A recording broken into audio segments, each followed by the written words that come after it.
"Never text me again" was her final message. I deleted her contact. Now she's messaging from her friends' phones asking why I won't answer. What started as a simple request for privacy has turned into something much more complicated. I never imagined that asking my girlfriend to stop broadcasting our personal life would lead to this level of harassment. I met Hannah Chen 18 months ago at Summit Rock Climbing in Denver, where I'd been going religiously every Tuesday and Thursday after work. I work as a quality assurance engineer for a medical device company, testing software that keeps people alive, so climbing helped me decompress from the constant pressure of perfectionism. Hannah was belaying her friend at the wall next to mine, and I overheard her talking about the new board game cafe downtown that I'd been wanting to check out. She was 28, worked managing social media accounts for 3 local fitness studios, and had this infectious laugh that made everyone around her smile. We started talking about our mutual love for strategy games, and by the end of the night, we'd made plans to hit the farmers market that weekend. Those first few months were genuinely great. Hannah introduced me to new hiking trails around Boulder, and I taught her how to make my grandmother's famous chili recipe. She seemed impressed that I actually knew how to cook real meals instead of surviving on takeout like most guys my age.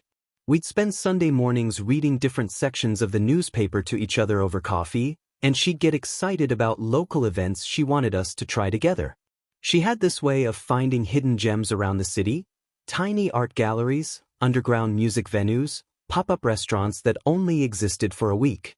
Her enthusiasm was contagious, and I found myself saying yes to things I normally would have skipped.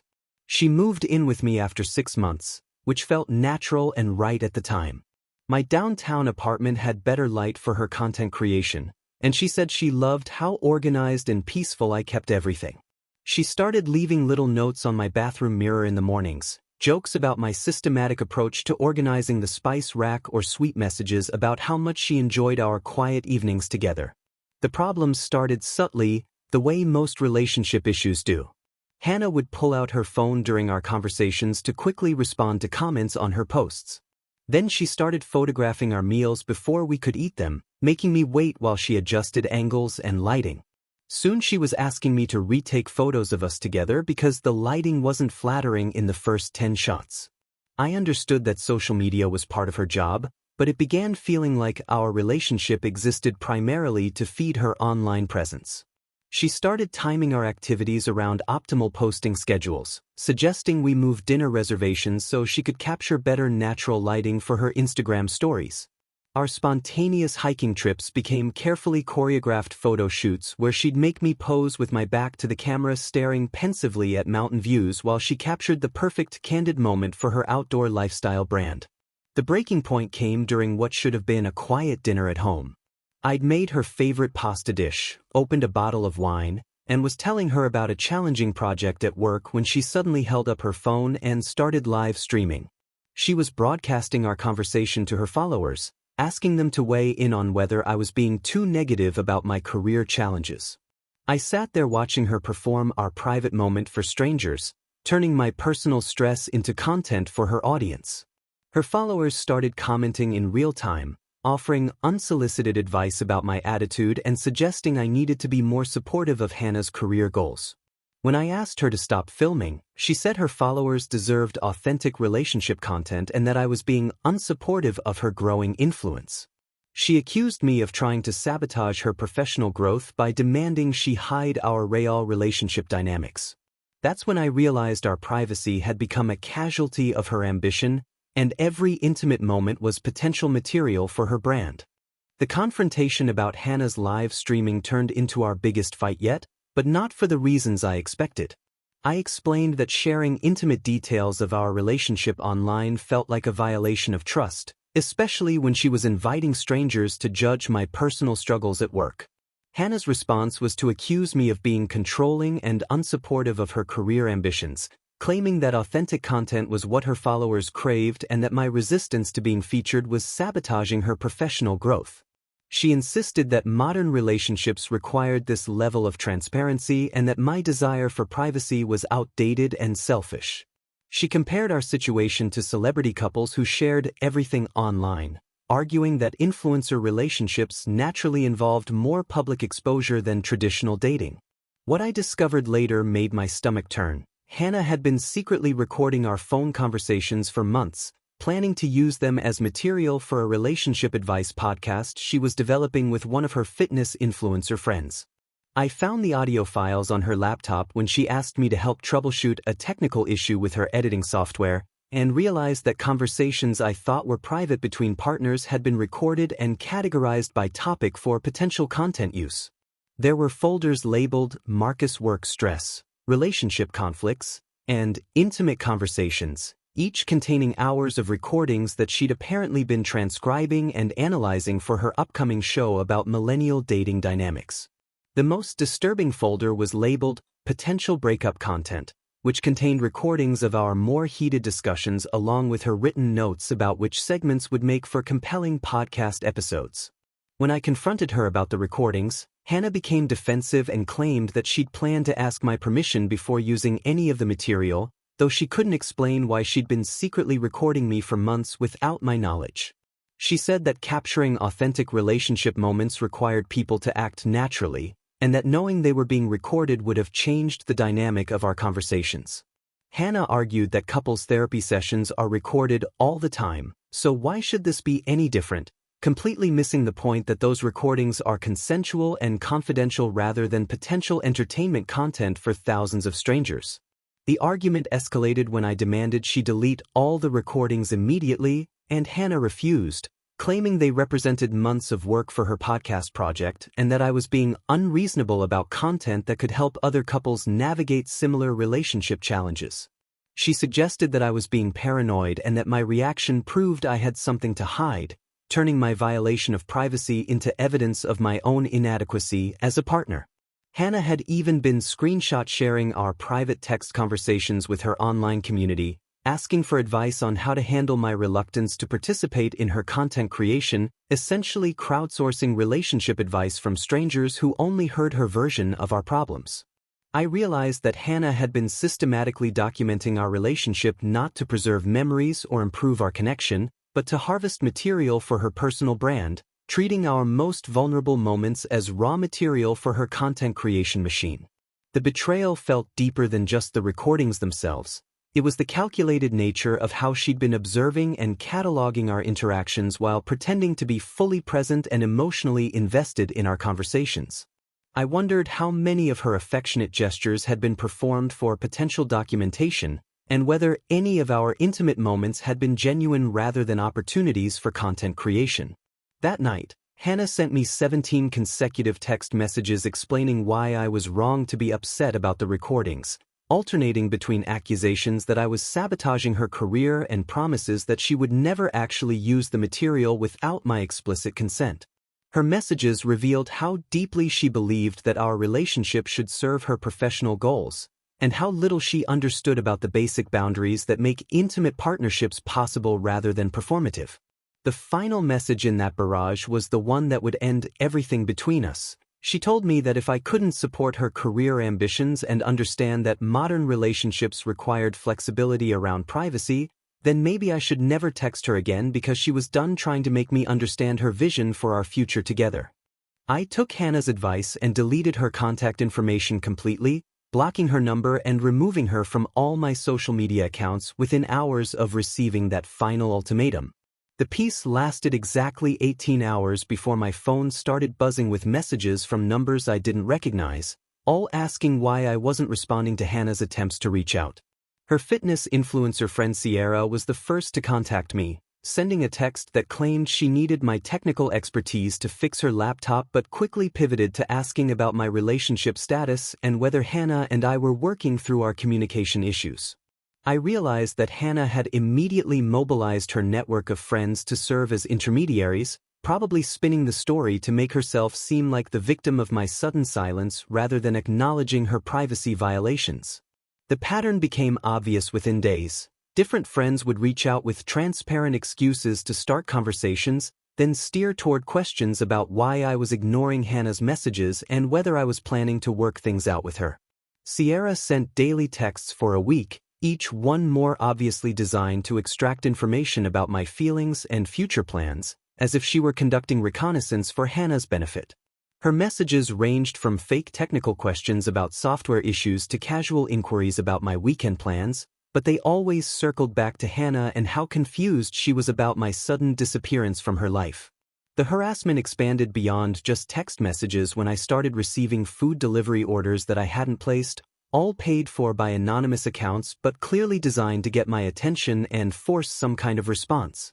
Pizza deliveries, Thai food, expensive sushi orders, all arriving at my apartment with notes like, "Hope you're eating well," and "Thinking of you," that were obviously from Hannah despite her pretending to maintain the no-contact boundary she demanded. The delivery drivers looked as confused as I felt, and I started having to explain that I hadn't ordered anything while they showed me receipts with my address and anonymous payment confirmations. I discovered that Hannah had been using our shared apps to track my location and coordinate these proxy contact attempts, timing the food deliveries for when she knew I'd be home based on my predictable work schedule and the location data from apps we'd shared during our relationship.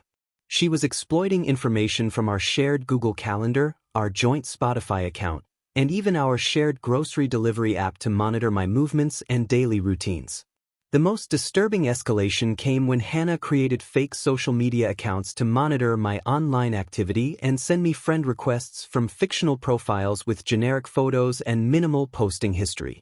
I started receiving LinkedIn connection requests from people whose profiles seemed legitimate until I noticed they all worked in social media marketing and had connections to Hannah's professional network.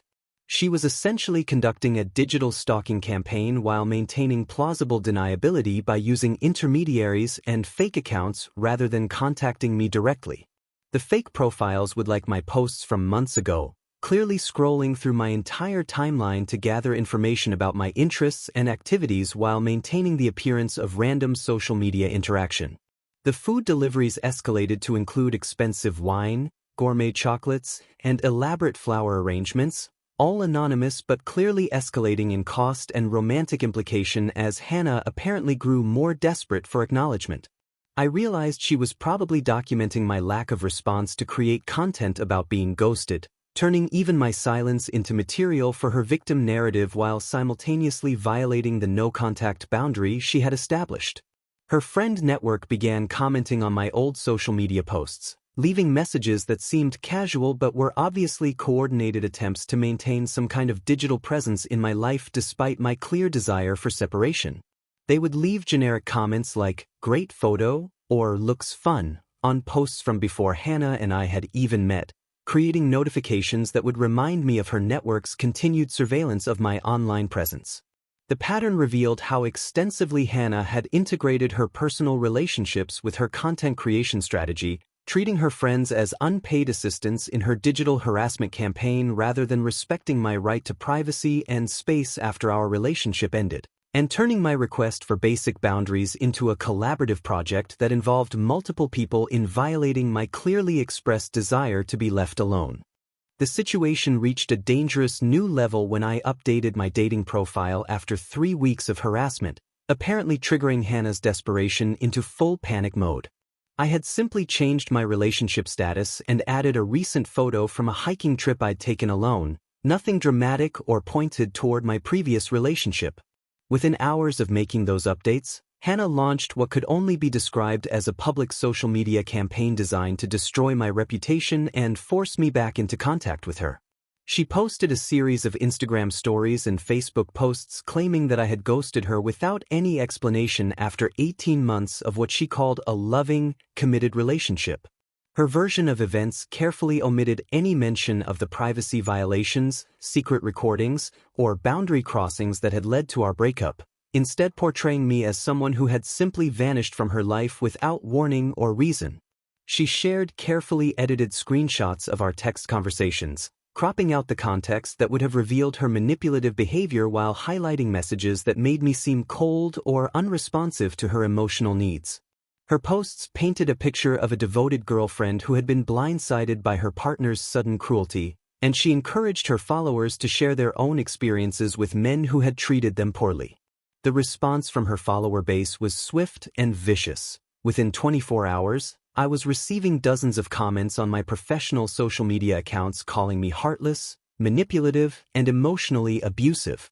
Her fitness community rallied around her victim narrative, with other influencers sharing her posts and adding their own commentary about toxic masculinity and men who abandon women without explanation. My company's social media accounts started receiving negative comments from accounts with fitness-related usernames, all echoing Hannah's talking points about my alleged emotional cruelty and questioning whether my employer should associate with someone who treated women so poorly. The professional harassment forced me to have an uncomfortable conversation with my manager, explaining that an ex-girlfriend was conducting a social media campaign against me and that the negative comments targeting our company's accounts were part of her attempt to damage my career. I had to temporarily deactivate my professional LinkedIn profile when the harassment spread to my workplace connections, with several colleagues asking me privately about the negative comments they'd seen from people claiming to know about my personal behavior. The scope of Hannah's campaign became clear when I discovered that she had researched my professional history, reaching out to former coworkers and college friends through fake social media profiles to gather information that could be used against me in her public narrative. She was systematically building a case for why I was a fundamentally flawed person who deserved public shaming for my alleged treatment of her.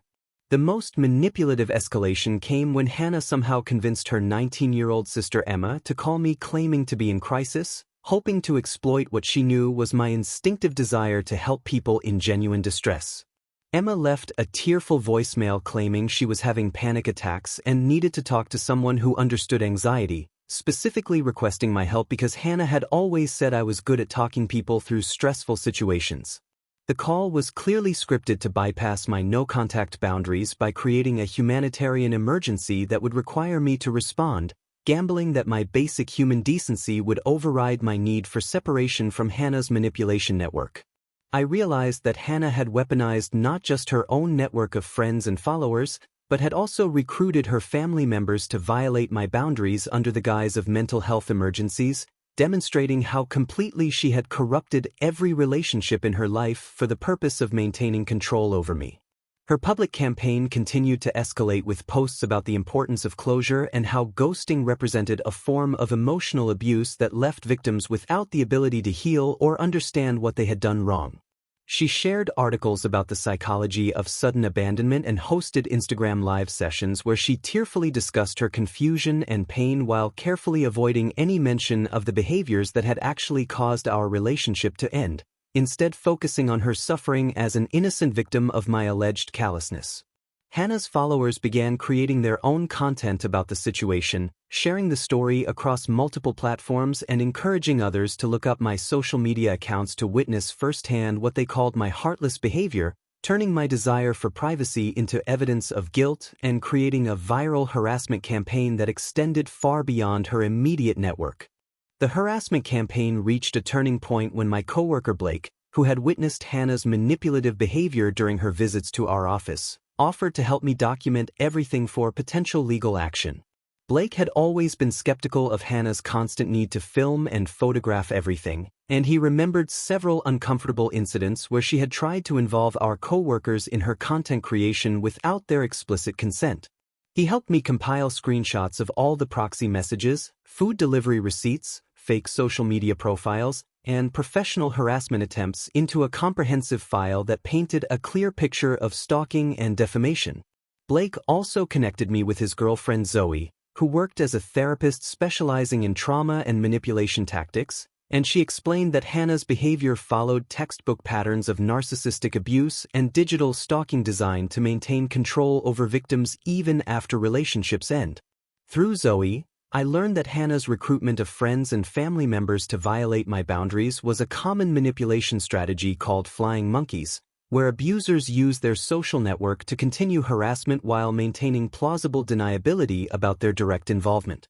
What surprised me most was how quickly Hannah's campaign began to backfire as more people in her professional network started recognizing the toxic patterns in her behavior.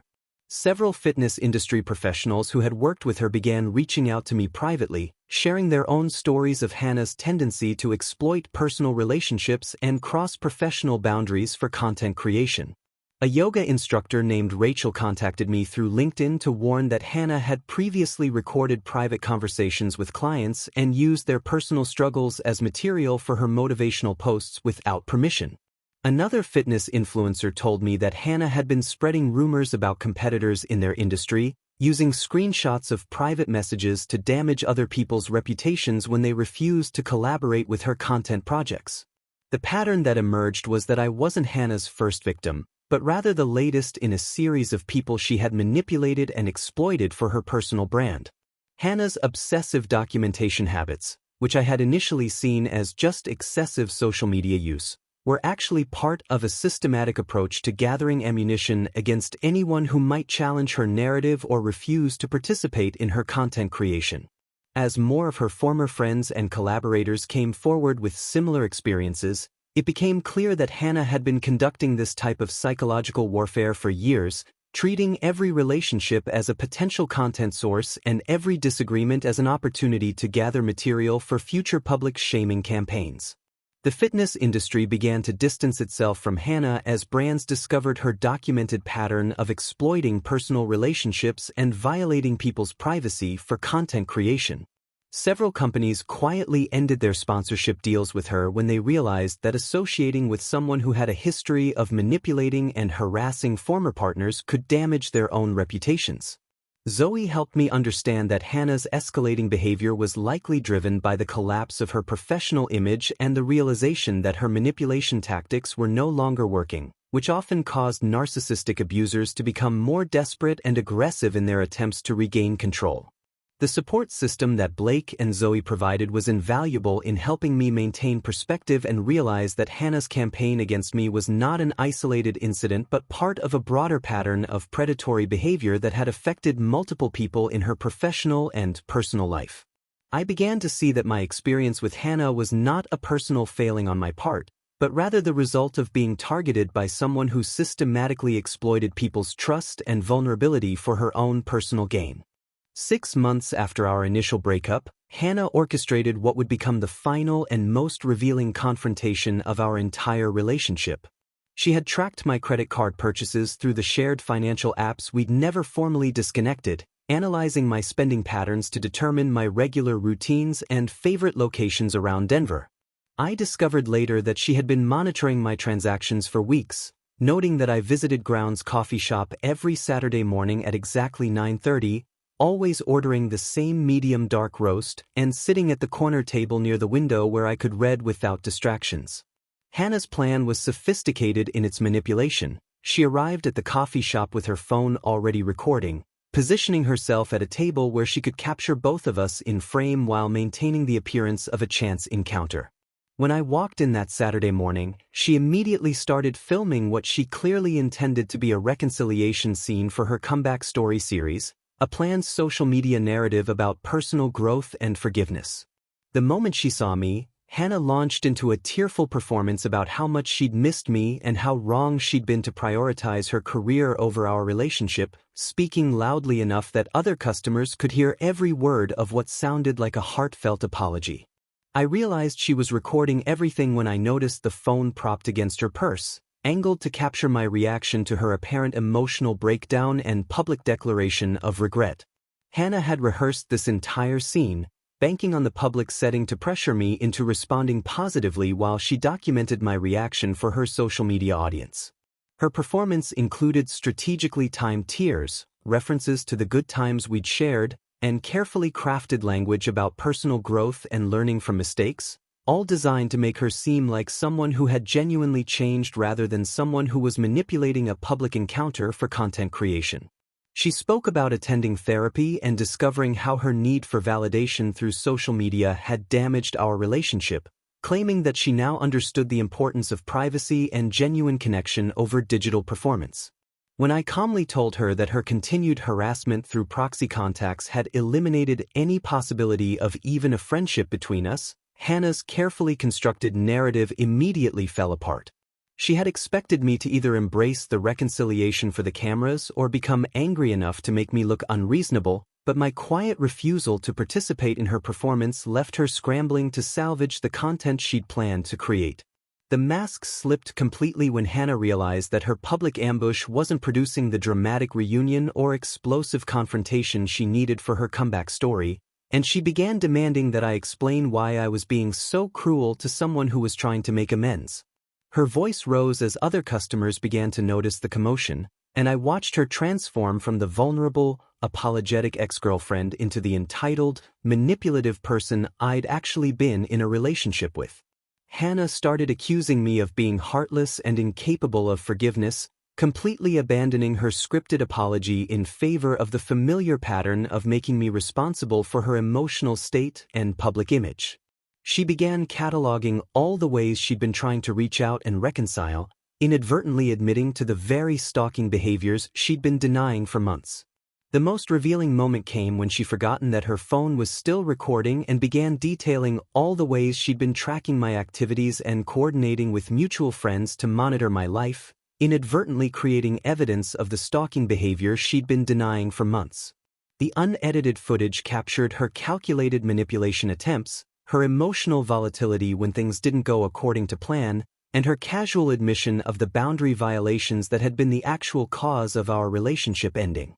Hannah accidentally revealed that she had been using location tracking through shared apps, monitoring my social media activity through fake accounts, and coordinating harassment through her friend network, all while maintaining publicly that she was the innocent victim of my cruelty. When other customers began recording her increasingly erratic behavior with their own phones, Hannah finally realized that her planned comeback content had become evidence of her manipulative and unstable character. 1 year later, I had completely rebuilt my life with a level of privacy and peace that I hadn't experienced since before meeting Hannah. I changed my phone number, found a new apartment in a different part of Denver with better security features, and established completely new routines that couldn't be predicted or monitored by someone from my past.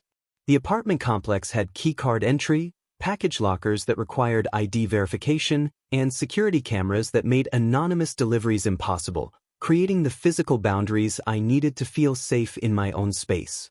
I also began dating Zoe seriously after months of friendship had naturally evolved into something deeper and more genuine than anything I'd experienced with Hannah.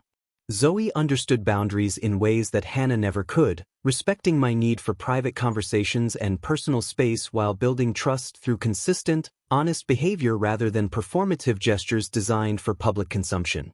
We maintained strict digital privacy policies in our relationship: no shared location apps, no posting about each other on social media, and a mutual agreement that our personal conversations would remain confidential between us.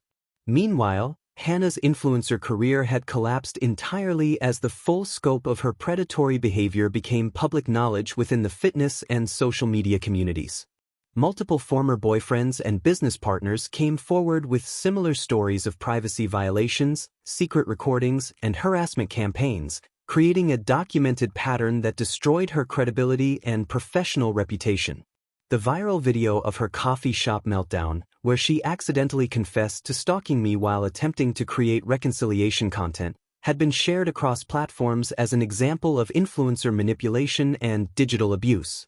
Several major fitness brands issued public statements distancing themselves from Hannah after the evidence of her harassment tactics became widely known, effectively blacklisting her from the industry where she'd once been building her career.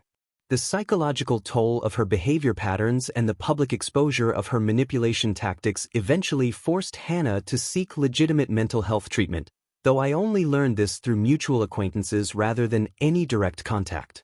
She made one final attempt to contact me through a legal consultation, claiming that she needed to make amends as part of her therapy process and requesting a mediated conversation to discuss the harm she'd caused.